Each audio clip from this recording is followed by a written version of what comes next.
This is CGTN, China Global Television Network.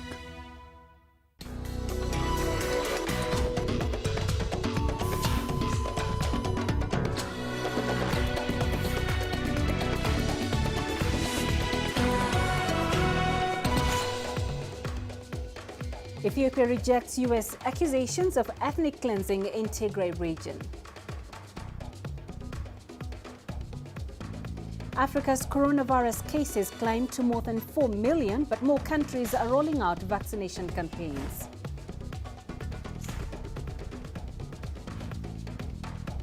And Minneapolis approves $27 million settlement to George Floyd's family over his death.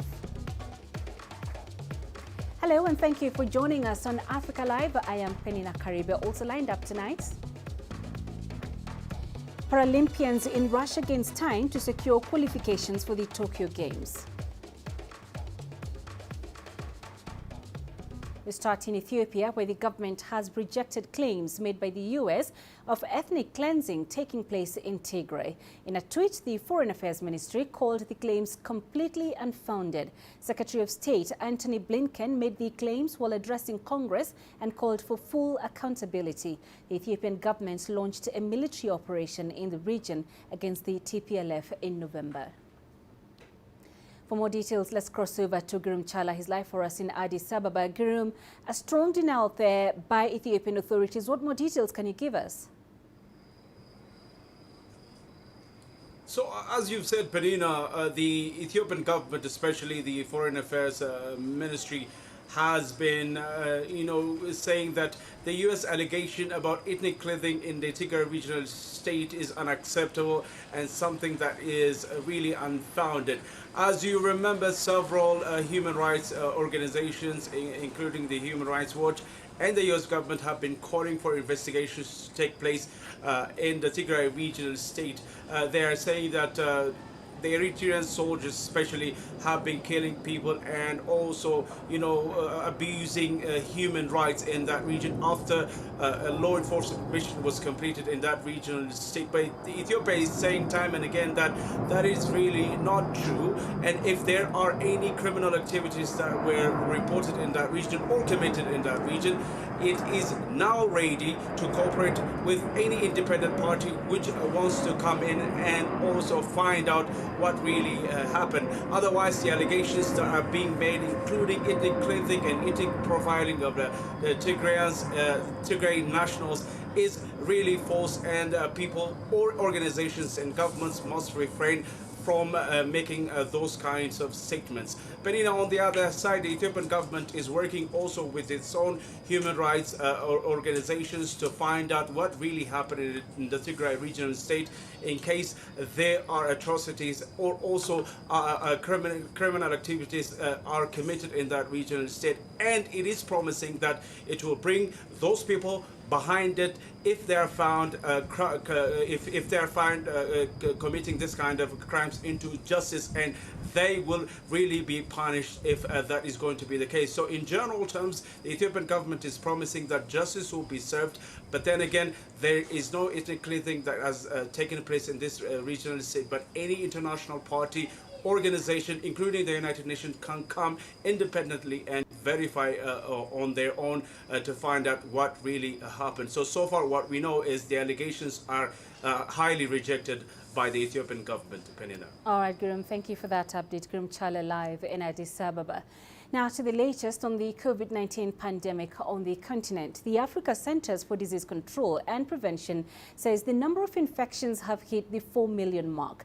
The continent has also recorded more than 107,000 deaths and more than 3.5 million recoveries. Africa hit this grim milestone on Saturday as more countries rolled out COVID-19 vaccinations. Some countries in Africa are reporting a third wave of infections. The World Health Organization's Africa region reports an upward trend in 12 countries, including Cote d'Ivoire, Ethiopia, Cameroon and Kenya.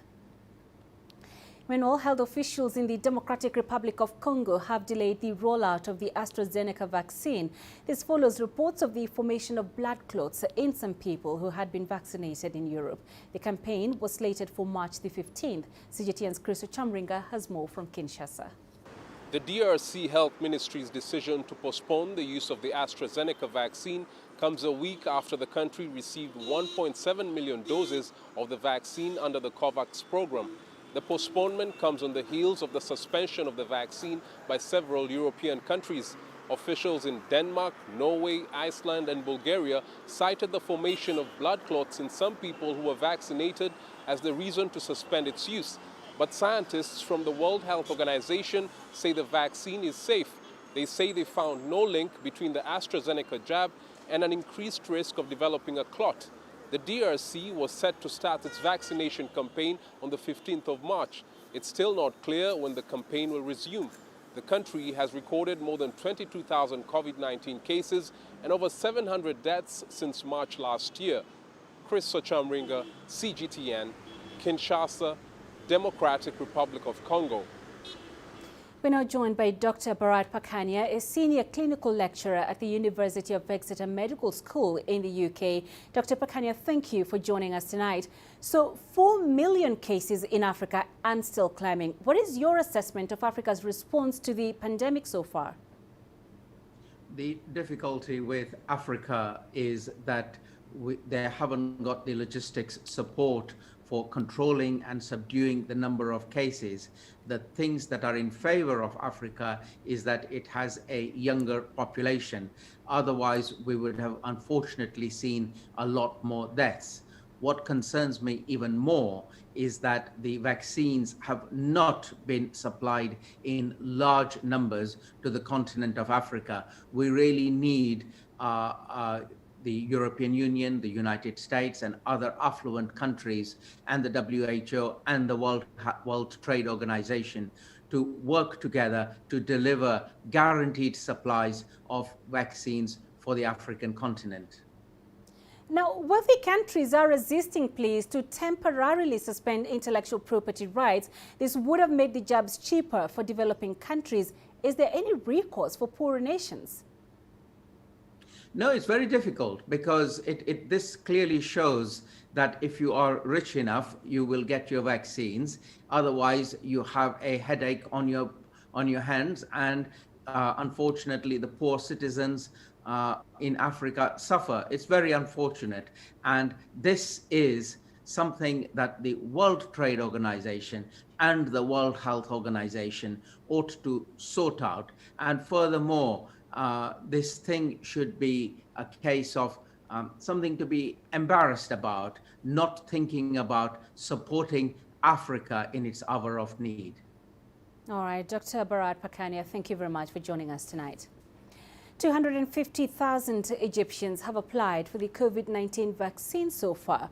Most of them are signing up for Chinese Sinopharm vaccine. With queues growing longer daily, the government has assured citizens of sufficient supply of vaccines for those who have registered. Here's Adel Mahri with more. Ashraf Morsi is opening the Egyptian Health Ministry's COVID-19 vaccine website. He's been living with diabetes for 5 years. That makes the 54-year-old eligible to get vaccinated. With a salary of around $300 a month and a family of 5 to take care of, offering the jab for free encouraged him to apply. I have to protect my family members and friends.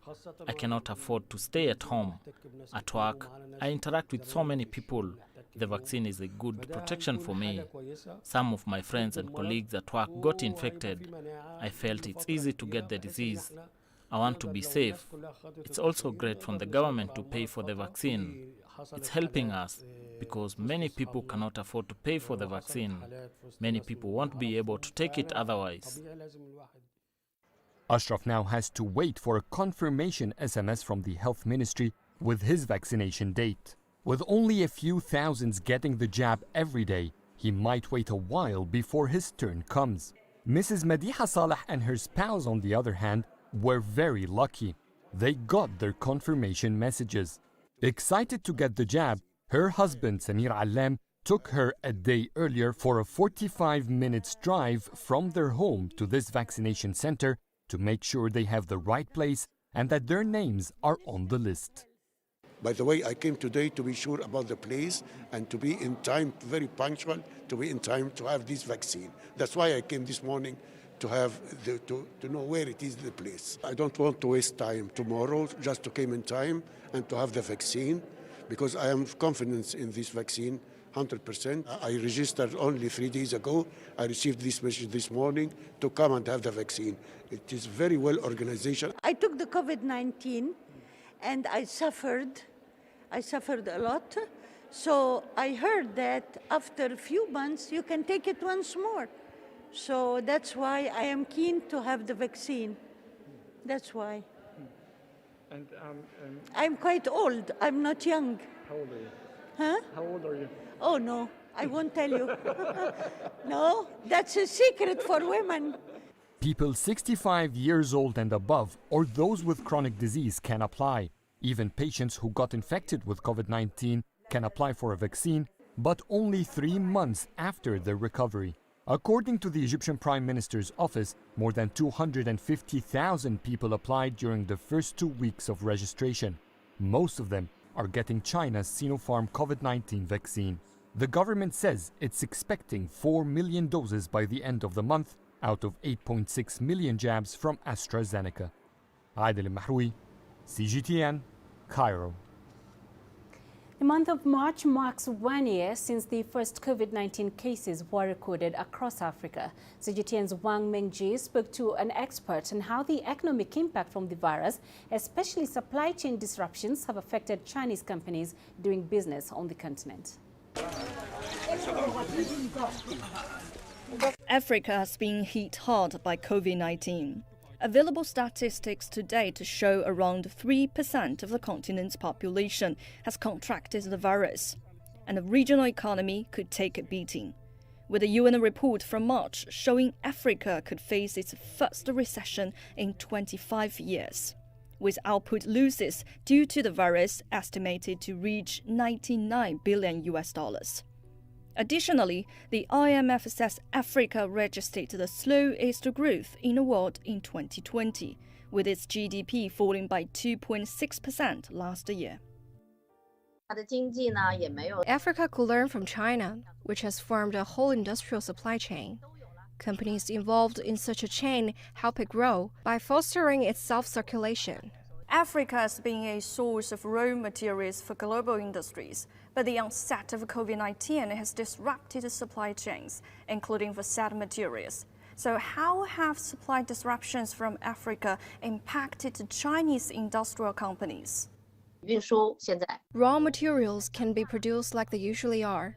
Freight charges have gone up sharply. Plus, there's the cost of nucleic acid testing and also human resources management, needed to help workers whose mental health has been affected by the pandemic. Experts say Chinese companies are switching things up on the continent due to the pressure. Some companies have switched from importing iron ore from Africa, for example, to importing recycled iron steel from other countries instead. One firm, the Hongqiao Group, has strengthened its development of iron ore mines on the continent to break through supply disruptions by eliminating the middleman. But Professor He says China-Africa cooperation will be in good shape moving forward.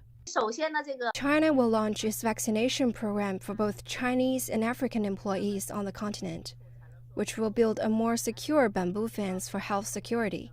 This will offer more promising economic cooperation between China and African countries amid the threat of COVID-19. Professor He believes bilateral coordination in 2021 will be better than last year, especially with this year being the final year for the implementation of outcomes of the Beijing summit of the Forum on China-Africa Cooperation. Wang Mengjie, CGTN, Beijing. It's fast approaching 1:15. You're watching Africa Live. Let's take a short break. Coming up. Minneapolis approves $27 million settlement to George Floyd's family over his death.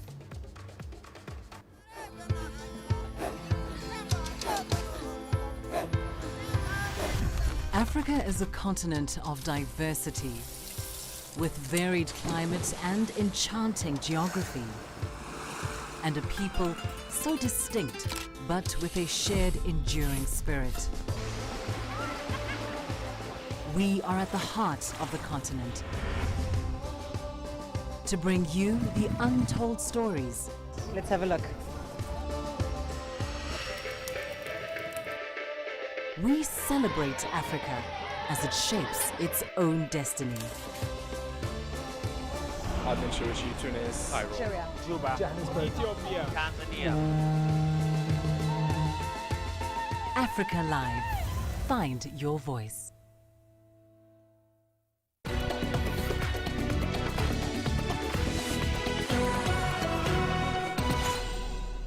The U.S. city of Minneapolis just approved a record-breaking settlement with the family of George Floyd, the African-American man who died in police custody last May. The video of a police officer kneeling on his neck for nearly 9 minutes sparked worldwide Black Lives Matter protests last summer. Dan Williams has more.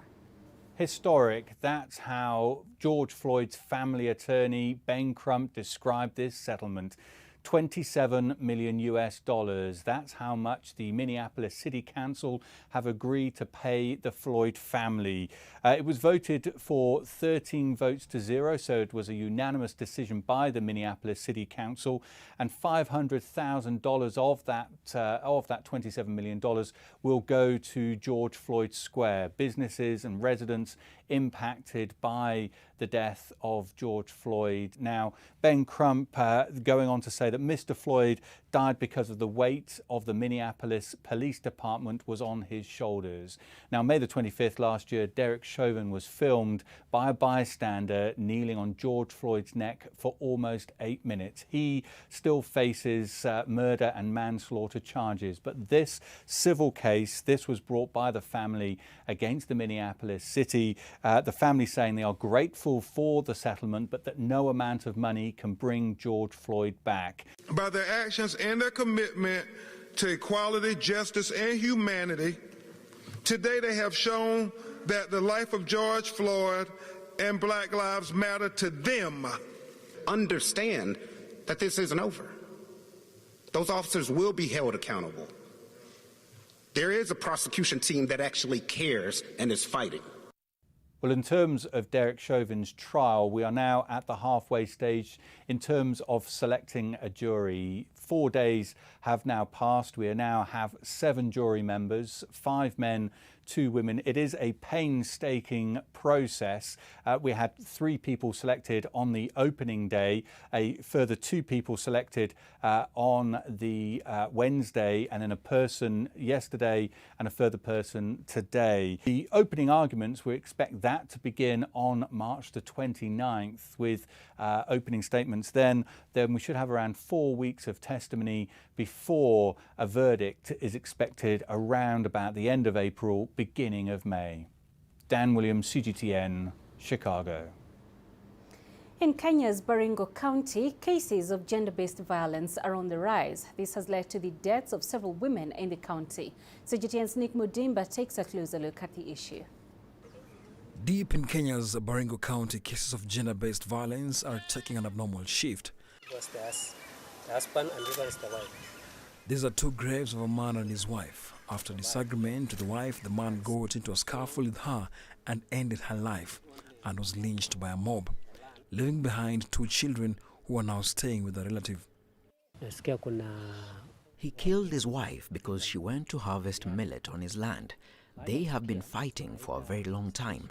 He went ahead and lynched her. She died on the spot. The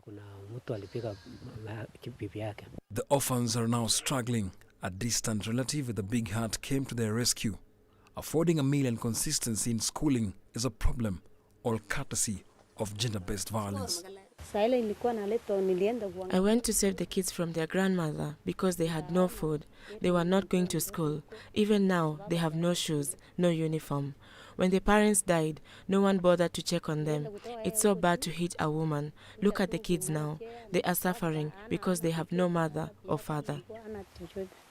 According to a World Health Organization report released on 9th of March 2021, 1 in 4 young women who have been in a relationship will have already experienced violence by an intimate partner by the time they reach their mid-20s. Intimate partner violence is by far the most prevalent form of violence against women globally, affecting around 641 million women. Claudia Garcia Moreno is currently in WHO's Department of Sexual and Reproductive Health and Research, where she leads WHO's work on violence against women. The rates are really unacceptably high everywhere, but we see the highest prevalence in the least developed countries, in particularly the regions of Oceania, Sub-Saharan Africa, and South Asia. The numbers highlight that we are not on track to meet the Sustainable Development Goal target on elimination of violence against women and girls, and that we really need to accelerate our actions. There needs to be stronger leadership and political will. And as we have said, COVID is likely to have made the situation worse. And we need to see that COVID reconstruction efforts also address women and girls and the issue of violence against women. Successful interventions also include strategies that ensure essential services are available and accessible to survivors, that support women's organizations, challenge inequitable social norms, reform discriminatory laws, and strengthen legal responses. The gender-based violence sensitization hasn't been taken a notch higher in the African rural setup. So many men are committing these societal vices and walking scot-free. Authorities and governments have now been urged to come up with strategies to involve men in the discussion of a family setup to avoid such situations. Nick Mudimba, CGTN, Baringo, Kenya. Overfishing is an issue faced around the world. In Lamu's Pate Island, an organization has found a local solution to the problem. Working together with fisherwomen, it's put in place a system to save the octopus population while still allowing local communities to earn a living. Astatal has more. A few years ago, the marine ecosystem around Lamu's Pate Island was hard hit by overfishing. Then the Pate Marine Community Conservancy, in partnership with Northern Rangelands Trust, came up with an idea of introducing locally managed marine areas. These areas are managed completely at a local level by coastal communities, landowning groups, and others. The idea, however, was met with some resistance. When we told them that we lock down some areas to stop fishing so that also coral reefs can increase, they refused. They even threw stones at us, claiming they don't want conservation issues. It took nearly a year of meetings to finally convince the local fisherwomen. They agreed to seasonal closures to allow stocks to multiply. So for 4 months, fishing activity is banned. Then the area opens up for a week. Before the closing down, it was open grounds for fishing. We could catch less than 2 kilos each. But after the starting of the conservation, we are reaping heavily. We are getting enough stock. 3 years later, 10 villages are now part of the PMCC program. For the women in the village, octopus fishing is crucial for their livelihoods. The system, however, seems to be working. Recently, on the first week of March, when the area reopened, they reportedly caught over 900 kilograms of octopus. Astatal, CGTN.